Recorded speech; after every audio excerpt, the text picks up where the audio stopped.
The platform is supposed to help people open up more doors. You never know who you're meeting along the way and Yeah, that's true. who's Yeah. sharing what. Some people are shy to talk about what they're going through. People always say, "Oh, your life is an open book. Can't you be more private? Can't you do something?" And I'm like, if you think about life, we are kind of all the same. We go through the same things, just different locations and different times. Yeah, But that's then true. people kind of think they should keep some things to themselves. And I feel like suppressing what you're going through can Can really explode to be something worse. worse, Yeah, yeah, that's explode true. into a disease, explode into depression, explode into, just madness at the same. I could That's generalize true. it like Yeah, that. it Yeah, does because cause a lot of. moms go through depression.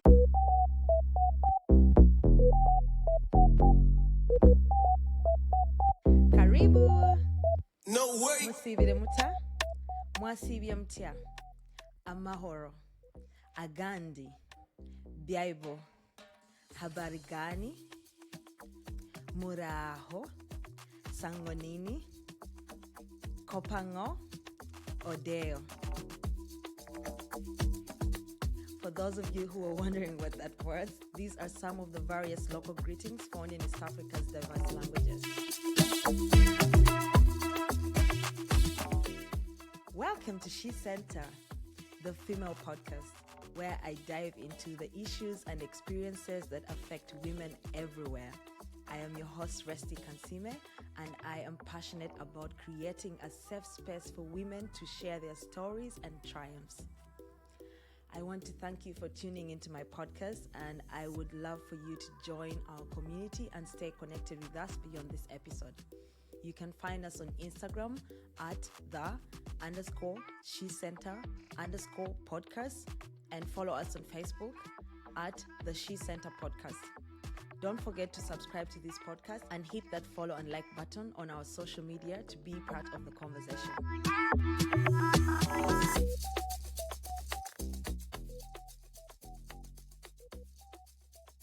Hey, welcome back to yet another episode of She Center, the female podcast. I am back from my 1 week break. It was my birthday last week, in case you didn't know.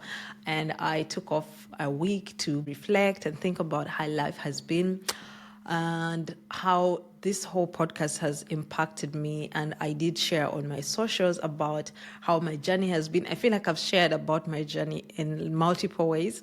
And I'll keep doing that because I feel like it's very important for me to always reflect on it to see how far my life is going. And particularly this year, I felt like it was important for me to focus on purpose and to see, based on the conversations that I've had with different people on the podcast, where we are exploring the question, are you living in your purpose? I have learned so much about purpose. I had an idea of what purpose is, or what my purpose was, or what other people's purpose was. But I figured that during these conversations, like how you're a researcher and then you start out asking questions because you have how do they call it? You start out with what you think, like this is what I think it is as I answer this question, but then later on, as you go forward, you realize that through talking to other people, through interviews, which in this case are in-depth interviews, you find that the idea of purpose is different to every person, and you start to see yourself and your question in a different way. And hopefully by the end of this season, which will end in the second year, I think September, I'll be able to kind of make a conclusion about what people think purpose is and how it affects me as Resti Kansime. So thank you for coming along on this journey. To the new listeners who are joining us for the first time, hi, my name, as you have heard in the intro, is Resti Kansime. I am a huge fan of female empowerment, and I love everything that has to do with empowering women, particularly because I was raised by women. I've grown up my whole life around women. I just have to ask you, sorry, there's sunshine in my back. This is the worst time for me to record this. It's 3 p.m. I lost count of time. I lost time. Anyways, yes, I was saying, if you are new here and you haven't yet followed the podcast, I would request to stop what you're doing right now and it takes nothing, guys. I have so many accounts which I literally just subscribe to or link because the person had really good content. They told a story that really mattered to me, or because they asked and I wanted to support them. So guys, it's really good if you subscribe and you follow the podcast, yes, on audio, that is on Spotify and all these others, other platforms, because it helps with spreading out the content. As you know, the more people engage with your content, the more it's recommended to other people who are similarly interested in the same content. So I am asking you, I am actually not asking, I am begging you, please just follow. I know I just started, it's been a couple of months since I started YouTubing, like doing the video podcasting, so the engagement is not as much, but I am asking you to please subscribe, like, and share this episode with someone who you think it might impact, because it will go in a long way in helping me to spread this word and to help me to build this platform in East Africa. Even if you don't live in East Africa, it's okay. So anyways, today is a Sunday. It's a sunny day. I know in Kampala people are burning. I saw a meme the other day which was talking about how people are like, they have surrendered themselves as a humble sacrifice because the sun is that much. Sorry guys, it's cold here. It's a bit sunny today and a bit warmer, but I am sorry about the heat back home in Kampala. But before I go on with my mob jazz, I want to introduce you guys to my guest today. I am very excited. The person that you're about to hear from in a couple of seconds or minutes is someone who I met like personally. While I was living in Uganda, before I came here, I was working at a video library. Yes, I was working at a video library, and she used to come by because she had a store in the building where I was working, and she used to come by to get movies. And she was already someone who was like a celebrity, but she is so down to earth. Every time she came by, we would chat and I would ask her about her movies. I remember one time I was telling about this cousin of mine who is an actress, and she was so engaged. She was like, yeah, please give. I was telling her I have a cousin who is a struggling artist. Maybe if you have any movies, I can always introduce her to you. And she was like, yeah, send me her information and I will reach out to her and maybe we can see.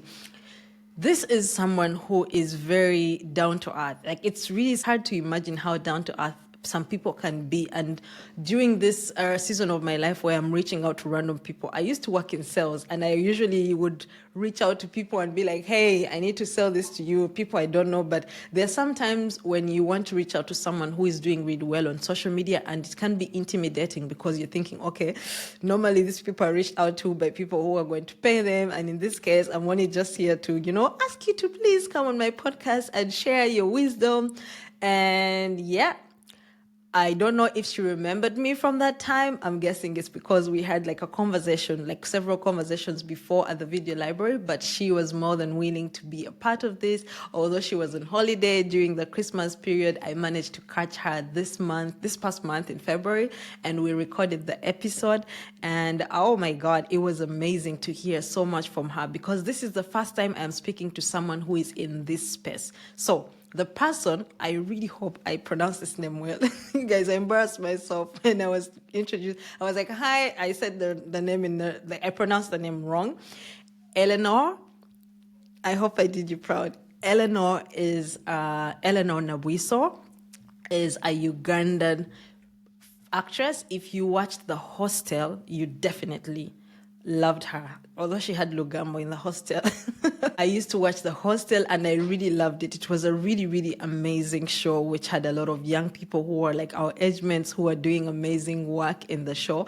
And yes, Eleanor is from, I'll just say Nabwiso for now because it's a much easier pronunciation before I bite my tongue and embarrass myself. Anyways, Mrs. Nabwiso is doing amazing work as a film actress. She's an award-winning actress. Like, she has won awards in different countries all over the world. She's a producer, she's a director, and an influencer. You guys, there are some women who are out there doing everything, and And, she is like, even through her content, you can tell she's so down to earth. Like, she's really chill. But one thing that sometimes you see someone doing things and oh, this person is living in their purpose. It must be this and this and this. You have an idea of what it is. So when I reached out to her, I was thinking she was going to come talk about being an actress and a producer, blah, blah. And then she starts talking about how this is something that she has always loved from when she was young. She thought she saw herself as an actress, and she talks about all these things that that have led up to where she is right now. The fact that she was, Miss Interact. Shout out to all the people who used to run for Miss Interact in school. She has been in the entertainment industry from the time she was a child, from the time she was young, all throughout school.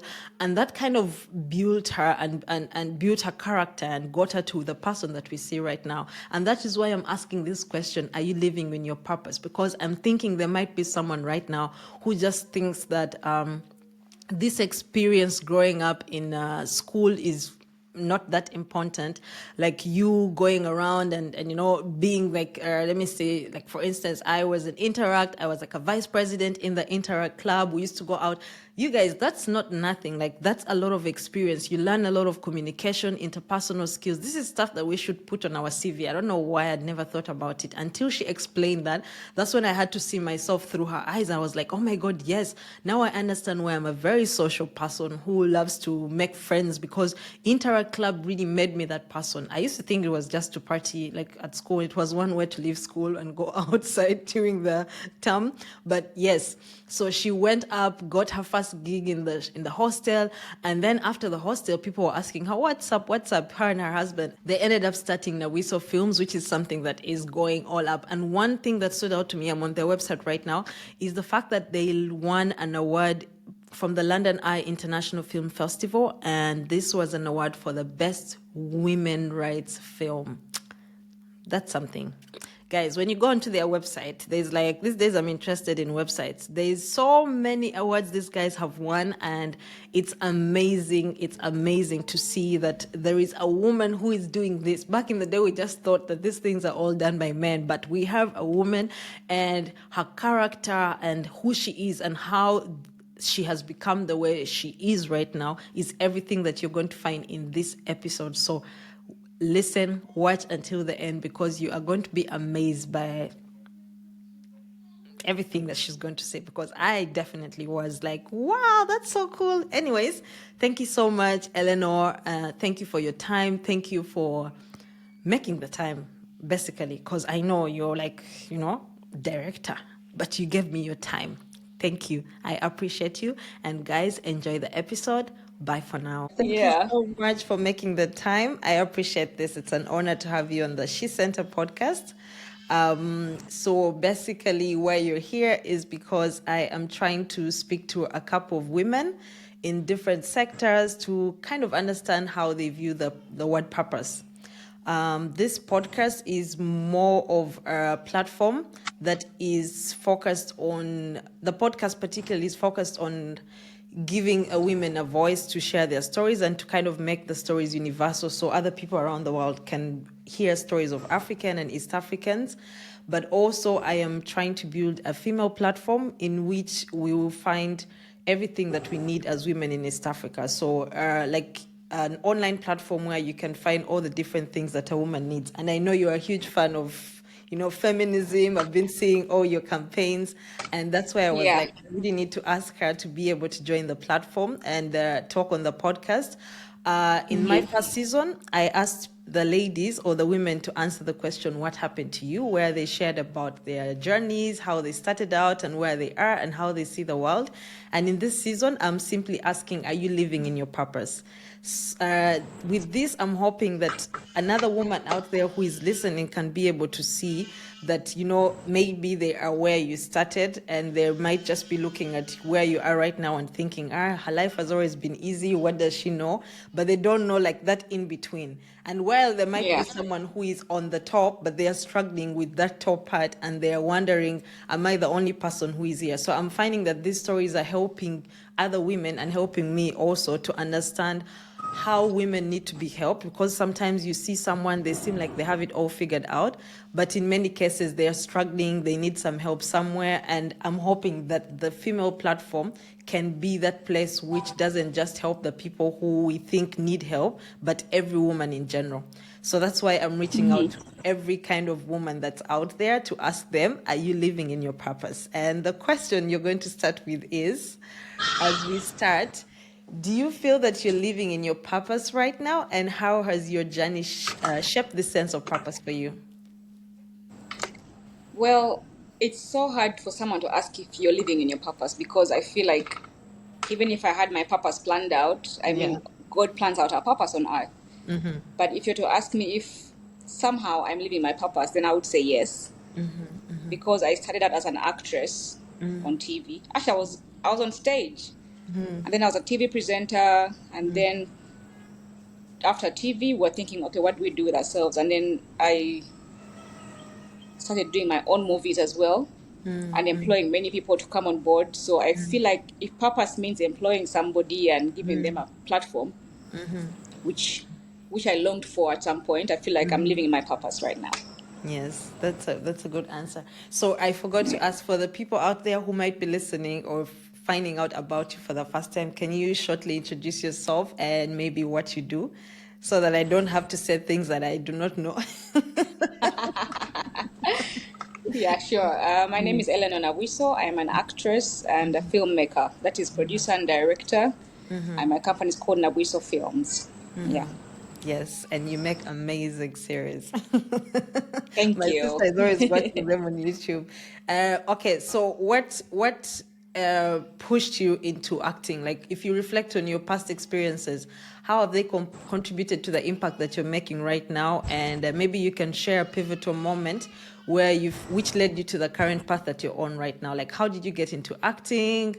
Was it just something that you grew up passionate about? Did you just find yourself in it? And because you're making, movies are not just a movie. Like, when you're watching it, you're expressing culture. You're telling stories of everyday women or men. You're doing a lot of things that to someone on the outside might think, oh, she's just a movie producer, but you're actually making an impact in a social, political, economical way. So how did you start this journey? My journey started way back when I was still a young girl. You know, those people in primary school would always put up their hands to take up a main character. But I'm like I'm still petite and short. So they'd always pick out the tall ones. And I remember my first role, I was a sheep in the Mary and Joseph story in the Bible. And I was like, well, I'm on stage, but I was covered. And I was just like, there, bah, bah. And I was like, I have a dream. I have a dream. Yes. And I remember the next year I went on, I put up my hand again, and I was like, can I be something again? And I was selected to be one of the 3 wise men. Wow. So we had to put on like those big pants and wear like the 3 wise men who brought the gifts when Jesus was born. And for me, I was like, well, yeah, that was something. Until finally I had to act as Mary, and I was like, yes, I've made it in life. That's nice. But then shortly after that, high school happened, and then I took on the role of Miss Interact. So Miss Interact in Uganda is like the school beauty queen, where you're like, you win a beauty pageant to be like the Miss High School. I don't know what to call it that side. I think Just it's like Miss High prom, School, like but Miss. high school prom for the international listeners. Like, if, for instance, like normally for the prom, it's like the most beautiful girl in the school. That's how they would say it, basically. Yeah, something like that. Yes. Something like that. But then for us as Miss Interact, you go out for parties and interact with different events, and you represent the school as the queen of the school. So for me, that was like another step into entertainment, and I was always like miming on stage, dancing. I love dancing, so I was miming on stage and acting in different plays. And then right after high school, we went into the world. University happened, and I remember pushing so hard to just do what I wanted to do. My passion was TV, but my parents were like, "Oh, you have to graduate anyway." So I did science in IT. I graduated, and I still looked for what to do on TV. So I went out. I became a TV presenter. And then I did a stage play at some point. I remember one time, the last play we had, because they go in like sequels. The last time we were on stage, somebody said, you should be on TV. And I'm like, in Uganda, where am I going to act from on TV? He's like, well, in Yeah. case there are any auditions, I can let you know. I'm like, yeah, well, okay, take my number. Let me know if there's anything happening. And at that time, there was an audition, I think like in a week's time or 2 weeks. Like I think like, it was like a month later, there was like an auditions call. And it's like, well, this is your chance. You can audition. So I get to the auditions place and it was the Hostel. If you ever watched the Hostel, Yes, I did. back Yeah. in the year, it was like it was a famous big show in Uganda. Yes. And Yes. I went and auditioned and I got the role of Hope, one of the main Yes. characters. So Hope was a born again Christian girl in the Hostel series. Who And had I acted Mugambo? in over 100 episodes in there. But for me, that was like my beginning to like professionally acting on TV in a big Wow, role your first because I try and you acted in got over it. 100 episodes. Yeah. Wow, that's really beautiful. And after the hostel, when like shortly after, did you do any other movies after the hostel? Because I knew it went on for some time, or did you directly go into production? So along with the Hostel, there was like many other movies we did along the way. There was Bed of Thorns, Prickly Roses, hashtag Family Series, Rain the movie. Well, to mention that, but a few. But then when the Hostel was coming to an end, because I was juggling the Hostel and many other productions along the way, and when the Hostel ended, would go into town and everyone would be asking, where are you guys now? Where do I watch your work from? What are you Yeah. up to? What are you doing? And I'm thinking, there was no other platform for a while after the Hostel that was taking on actresses or actors. And I was thinking, okay, everyone's asking me where they can find my work or where they can find what I'm doing, and I couldn't say where. So I said, well, I don't know where to find us. And at the time, I had met my husband on the Hostel set. So we're like really serious and we're married and we're thinking, what Yeah. could we do together? And he said, well, I can act. We've been in the Hostel and we did over 100 episodes of acting. And along the way during the Hostel, I took on many lessons from like the writers, the director, how to do the lighting on a set, literally taking on small roles of like, to add on to my knowledge of film. Because I said these are like 3 years of my life and I wanted something I could carry from the Hostel.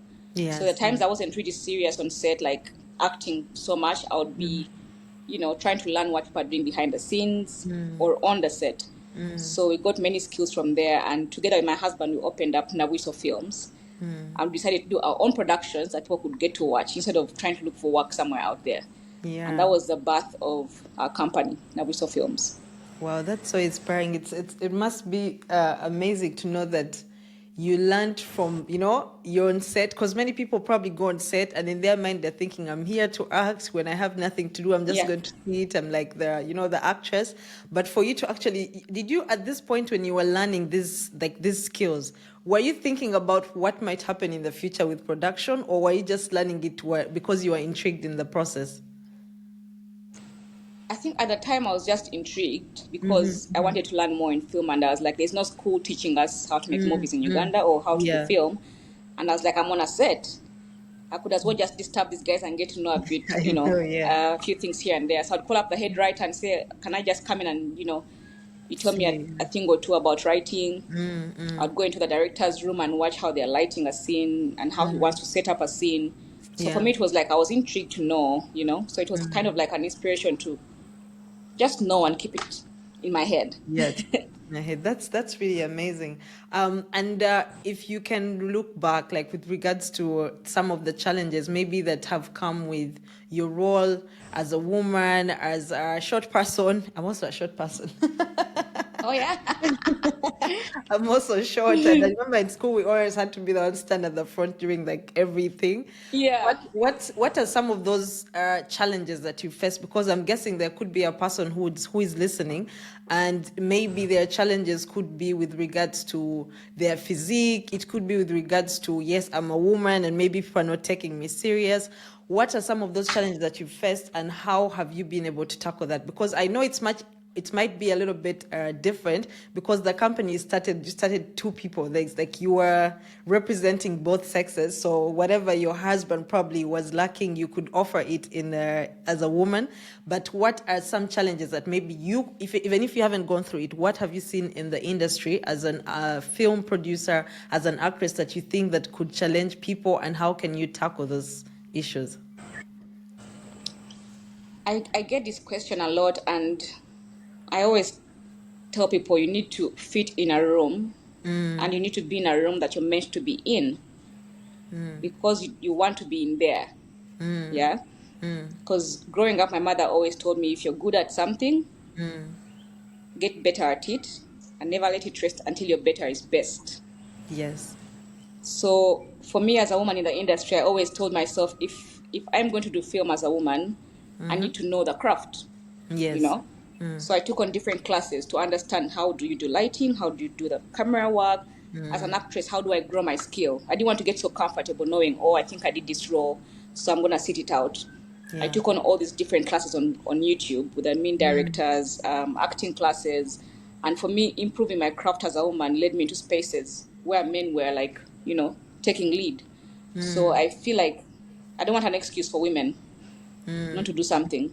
If you want to Yes. be in a room, you have to earn it. Work hard at it and just add on to your craft. Not just in the entertainment world, but also like out there In in the everything. corporate Yeah. world. Yeah. If you want a man's chair, study for it, work for it, and get there. Yes. So I feel like whether I'm short, whether I'm a woman, I've earned my spot on the table Yeah. of men. So That's that shouldn't be great. an excuse for women not to fit in because of being a woman. Yeah, I like Yeah. that. I like that perspective. I was listening sometime to someone, and the I think it was the woman evolved ladies. Is it Sarah Jakes Robert? And she just released a book called Power Moves, and she was saying wherever you go, carry your power with you. You do not know where you might be, like who is there. You always have to be your best, and I believe Yeah. that's something that you have probably. But also, I think I was part of the Interact Club, and there's a lot of like like interpersonal relationships that you learn in Interact Club. And people take Yeah. advantage of these. People take advantage of these clubs in school. Like it just looks like, those people who want to waste time and go out and do Yeah. partying and stuff. But now that Yeah. I look back, because I went to a single girls school, every school that I went to that had Interact in it or all these other clubs, I always had that confidence, like the confidence of standing on stage Yes. and performing does not come easy because, man, people Yeah. would be laughing at you sometimes, people would be saying things that you were throwing stuff sometimes at the stage. But it kind Yes. of builds resilience, it builds a lot of character, and you get to learn to talk to people and interact with people. Do you find that this is something that could have helped you to build your personality? Because I understand I ran for Miss Interact as well. I was first runner up. But that Oh, thing is nice. nerve wracking. That thing is nerve wracking Yeah. because in most cases you have to, it's practically like a real, like these shows like you see on TV, because there's changing, the questions that they ask you and all that other stuff. How looking at it right now, like if your child comes to you and tells you, I am in a Interact Club, like what advice would you give them as a young person that can help them to see that this is not just for fun right now, it's something that might actually help you in the future? If my child came to me now, I would say, please go on, because the world is evolving around skills, around talent. Yes. And if you can't have the confidence to stand in a space and exhibit your art, then you won't really earn much. Yeah. Exhibit your art or your skills. So I feel like being in Interact at the time was more like a confidence boost, because then you'd learn different moves to dance on stage. You'd interact with different people in different schools, from single schools to mixed schools, any kind of people, like classes of people you'd kind of meet along the way, because the schools used to take us out for different Interact Club organized events in different Yeah. schools. So it was like a confidence boost, and also you could get like good communication skills and learn to be around people and socialize. So when we came out, it was more like you still kind of get to find each other along the way. So I think it was a confidence boost.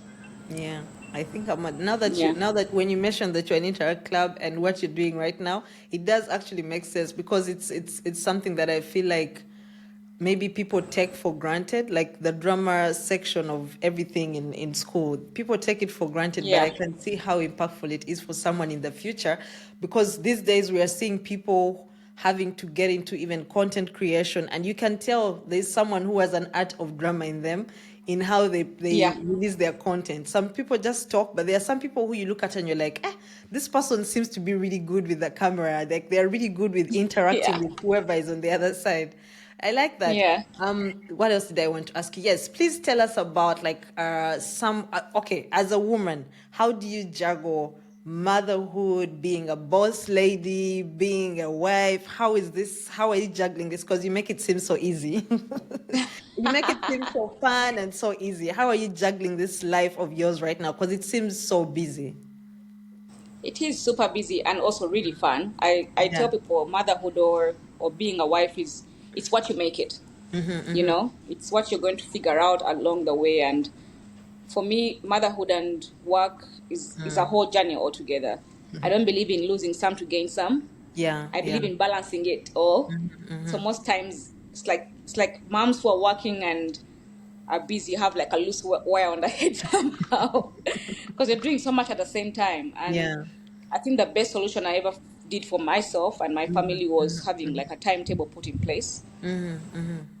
So it never changed over the years, and now we've been married, making 11 years this year, and Wow. it's the same schedule in the house from mostly meals. So 7 breakfast and 1 o'clock lunch, 4 o'clock snack time, 7:30 dinner, 8:30 bedtime for the children, and then Fridays 9 tops. For me, why this helps is because the children get to understand their schedules. And when you train a child from like when they're really still really young, somehow the body is engraved in that. Yeah. They'll keep Yeah. doing it all through. Routine. Yeah. So sending kids early to bed for me gives us more time. You know, if it's 8:30 for you to sleep, then Papa and I get to catch up. You Together. know, Yeah. Yeah. most parents let their children stay up at. I've never understood why a child stays up to midnight or 1 o'clock unless there's a party happening at home. Yeah. Like when do you get time to interact with your husband? So I feel that's where we get to balance the marriage side of it. And then trying to have them at work with us for us gives us For them time to see. to have, Yeah. because we are both owners of the company and we get to go on different sets to shoot. So Yeah. most times when we want them, we just take them on set with us and they know our plans, they know our schedules. So they sit it out and wait for us to film. As they're eating, we eat together, lunch breaks, Yeah. snack breaks, and they come around and learn what we're doing or feature in some things that we're doing. And then at the end of the day, we're not letting them stay home by themselves as we go out to work. They're kind of like in the field with us. And even if Yes. you left them with my mom, the schedule stays the same. Like I'm really strict about my schedule, so it has to stay the Wow. same. That way, when you Yeah. get back home, it's not so hectic that you're going to start now. Oh, let's do this together, or let's let the kids do ABC. If you have no timetable in life, it doesn't help much. And Yeah. then we plan the holidays out. If we're going to travel, if we're going to do anything, it's all planned out from like the locations to where we'll be on this day and the other day. Because I feel like if you have no plan at all for Yeah. your life as a mother and a wife, then you lose it. You Yeah. know, That's true. Yeah. you lose it. I see moms get angry and they're under pressure and they're like, "How do you do this? How do you do this?" I'm like, just organize your life a bit. Try to organize it. Like if you tried Yeah. just for one day and said, "Okay, when I wake up, the child will bathe, then we'll eat at this time, and I'll start cooking by 11. By 1 o'clock, the food is served. By 4 o'clock, we're having a snack. By 6, we are bathing. By 7:30, dinner is ready. 8:30, let's switch off the lights. Kids sleep off. From 8:30 to 10, that's you and the husband catching up." And it's the Yeah. happiest time. And even if a child cried in the night, I would be like, "Okay, just check on them and come back. Yeah. So I I feel like like just getting organized shows me how I'm handling life, pretty much. Yeah, yeah. Yeah. It is. I heard routines are very important and kids grow up like that. Where did this come from? Is it something that you had to teach yourself or did you grow up like this? Or is your husband also someone who like are you similar in this routine? Because there's usually the fun parent, the one who says, no, everybody okay, like just leave them, let them just watch a Yeah. movie. Or are you both people who follow the strict routine in that the kids come and say, no, you're not even going to bargain with daddy? Or has it been something that both of you have had when you were growing up? Well, I wouldn't say the same for my husband. I don't think he had the same routine growing up. But then my mom always had kind of a routine, although it was Yeah. really much more spaced out back in the year. And she was always strict about meals and what time we should eat and when not to eat, because she's a healthy person. So I feel like growing up with that nature also taught me to understand that I could do the same for my children. But also I have a big sister, our firstborn.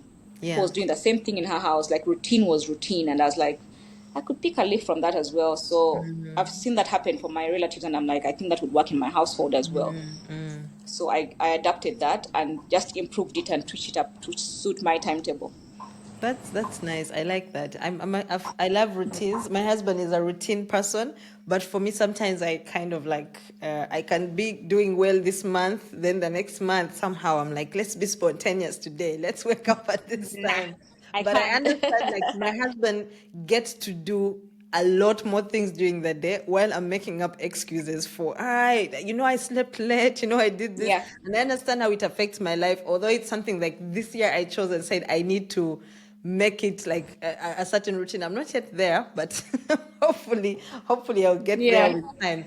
Yes. What else did I want to ask? I wanted to find out with regards to like acting.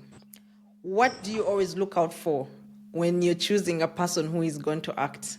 Is it character? Is it fun? What is it like in the process when you choose when what is your process of choosing the people who you want to collaborate with, who you want to work with? Because I guess that would say so much about who you are as a person. Well, I'm actually not very selective. Like when it comes to like actors, because I believe talent comes in different forms. So choosing who to work with first begins with the skill. If you audition for me and I see you look the part and are confident and you could fit into this workspace and the role I'm auditioning for, I'll give you a chance. I'll give you that chance, and then I'll groom you into the role, into the character, Okay, yeah. to get to what the script requires of you. But also, I'm good at firing. You're not afraid to fire. That's I feel nice. like time is money, and I feel like if True. you need this dream didn't just start yesterday. Like I said, it's been pushing on like for years, and for me to get to a space where someone is going to mess it up, Yeah. I don't think I'd be up for that. So Yes. I'm really strict Yeah. with getting groomed into the system. And then if you can handle it and take the fire, then you keep on the train. If I you like can't, that. then you jump off. You know, I I like let that. people jump off.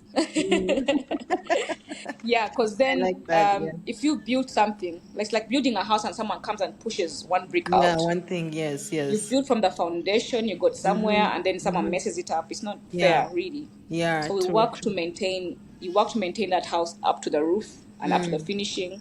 So I feel like for me, what I would consider is you fitting in with me first of all, and then I would take art in its form and nurture it to the best.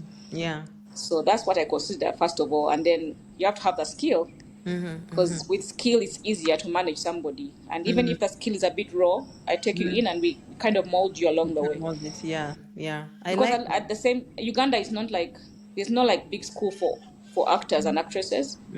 So we give people chances because we believe people are self-taught and then they have the passion. So if you have the passion and you've kind of got a small skill in there, we take you on and then mold you to the character we deem fit for you. Yes, I like that. I think in many. Sorry, my baby is crying. Let me come. Oh dear.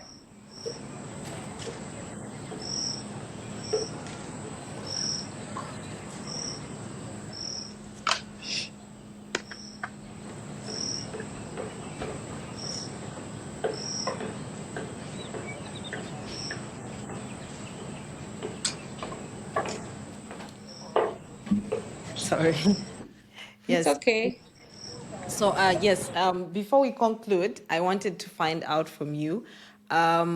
Just give me a second. So, how do you see your purpose? Because I'm guessing your purpose maybe is to tell stories. I've not yet quite understood exactly like what you consider your purpose to be.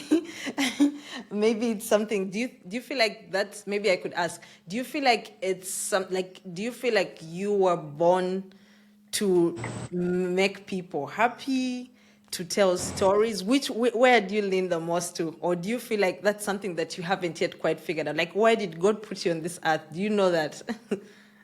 I feel like my purpose is to be that great actress. To be the great actress. Okay. Yes. Yes. Okay. So now that brings me to my last question. How do you see your purpose and your contributions growing, and what role do you think a platform like She Center can play in supporting women through this process of discovering and evolving their purpose? So if you're to put my purpose in one basket, my purpose would be what God has nurtured me to become, and that is a great actress, a great mother, and a wife, and lastly, a good friend and sister. Yeah. Yeah, so all that in one basket for me is like purpose on earth. And so far, I hope my sisters will be watching because I think I'm a good sister. I hope And my so. husband, I hope I'm a good wife. I am a good wife. Yeah. For acting, I've tried my best, and I've been to a level where I'm celebrated in Uganda. I've Yes. won Yeah. different awards across the globe, be it Asia, Europe, Africa. I've won different awards, and I'm satisfied to a level of knowing that, oh, I've been Yeah. picked as best actress in East Africa from Burundi. I've Yeah. won the best awards from Nurain, best movies in Africa. I could mention my awards, and the list is endless. But Yeah. I take pride in that because I know I've worked so hard to get to where I've gotten to. And Yeah. for me, with the support of my husband, getting to places and allowing me to be who I'm supposed to be as an actress and a mother and a wife gives me the freedom to understand that I can achieve even more. Yeah. So my purpose in one basket is filled up with motherhood, Yeah. marriage, and as an actress at the same time. Yeah. And then also latest as a film producer and director. So I've taken time to understand that people have a dream to achieve. People long for a platform where they can share Yeah. and know people's stories and where they've come from and how they got to where they got to. And I feel like that grows people. So for this platform, I feel like it should give people the leverage to understand that if I've gone through it, you can go through it as well. And we can share spaces of, where it's safe. And, someone can guide you to the next step in your Yeah. career, the next step in your marriage, the next step as a sister or as a wife and a friend. Yeah. So we need these platforms. People need to exchange and understand stories. Yeah. Yeah. And if the platform is supposed to help people open up more doors, you never know who you're meeting along the way and Yes, that's true. who's Yeah. sharing what. Some people are shy to talk about what they're going through. People always say, oh, your life is an open book. Can't you be more private? Can't you do something? And I'm like, if you think about life, we are kind of all the same. We go through the same things, just different locations and different times. Yeah, But that's then true. people kind of think they should keep some things to themselves. And I feel like suppressing what you're going through can Can really explode to be something worse. worse, Yeah. Yeah, that's explode true. into a disease, explode into depression, explode into, just madness at the same. I could That's generalize true. it like Yeah, that. it Yeah, does because cause a lot of. moms go through depression, wives go through depression, actors go through depression, drug use, and they don't have anyone to talk to or to open up to. And if they're supposed to find someone to open up to, sometimes it's too late. And we're thinking, I think I saw a sign. I think I saw a sign, and nobody did anything about it. Yeah. So I think people need platforms to kind of talk about their issues and share and get solutions. Yeah, that's Yeah. true. Yes, thank you so much for that. I think that makes a lot of sense. While you were speaking, I was thinking so much. Are you a sort of person who welcomes criticism, or are you a person who is like, yo, don't come for me? You don't know where I've been. Like how the because I forgot to ask this, but because I know in the industry you're in, there has to be a lot of like, because art is something like it's relative. Like I could like this movie, it might not be my thing, but then I'm imposing it on everyone by saying, no, I don't like this. So how do you deal with criticism as a person? Or not only like knowing that you're a mom, you're a wife, and like as a basket of who you are as a person, how do you deal with your criticism now that you're in this industry that is always welcoming it, and how and in what ways, like what advice could you give someone out there who is trying their best and they're getting let down because of being criticized? So cyberbullying is real. Bullying in real life is real. So I take criticism positively because I feel like if someone says it, then they've seen it. But also I like to sieve it because some people criticize you because misery likes company. I'd be like, oh, I don't think she can do that because she can't. And you're saying that because you can't do that. So some people feel comfortable putting others down. So you have to sieve criticism so much. I sieve criticism so much because I know who I am. First, you have to build your Yes. confidence of knowing who you are, where you come from, and where you want to go. So Yeah. if I have all that written in place, you can't push my button to push me down because I know. Yeah. And most times, even if it's online, I just delete a comment. Yeah. If you think about it, someone will put a negative comment on a post you put, and it's not because they mean it at the time, but it's because maybe they're jealous or they Yeah. feel like Yeah. It's I should about be in them. that space and she's already there. So sometimes I actually click when I have time. I click and see their profile and I'm thinking this person has like 2 followers, maybe woke up with a bad day, and you're like, you know what, just delete the comment and let them be because you're not Yeah. going to come onto my post and make a Ruin whole it. trail of comments because you Yes. want to Yes. get a following or get Yes. relevant in Yes. society to That's make true. yourself Yeah. feel better. Yeah. Yeah. So That's true. you know what they say, silence is the best answer to a fool. I That's go true. quiet. I zone out and I'm like, no, you get over yourself, you'll be fine. So I Yeah. feel like it's okay to take criticism on, but don't take it personal. Yeah. You know, That's if you true. take it too personal, then you might hit a wall because we believe what we hear. Yes. And if That's you're weak at heart, then you might be polluted with all these words of criticism, and then you feel like you are what they say you are, yeah. Yeah. which That's is true. like negative sometimes. So you find people coiling away and hiding from society because they had someone say something about them. So I think criticism should be taken positively, but with a point of sieve. Yeah, that's Yeah. true. And what you said is very important. Like, it has to start with you. If you don't believe in yourself, if you don't see yourself in a certain way, then someone can easily tell you who you are. Yeah, Yeah. thank you so much. I really appreciate your words of wisdom, and thank you for making the time once again. I look forward to Sure. seeing many more of your movies and your series. Please help me spread the word by sharing our episodes with your friends, family, and followers. Let's amplify the voices of women, break barriers, challenge stereotypes, and create a network of support and empowerment. Together, we can bring about positive change and make this world a better place for all. This is She Center, the female podcast, where women's stories matter. I love you all. God bless.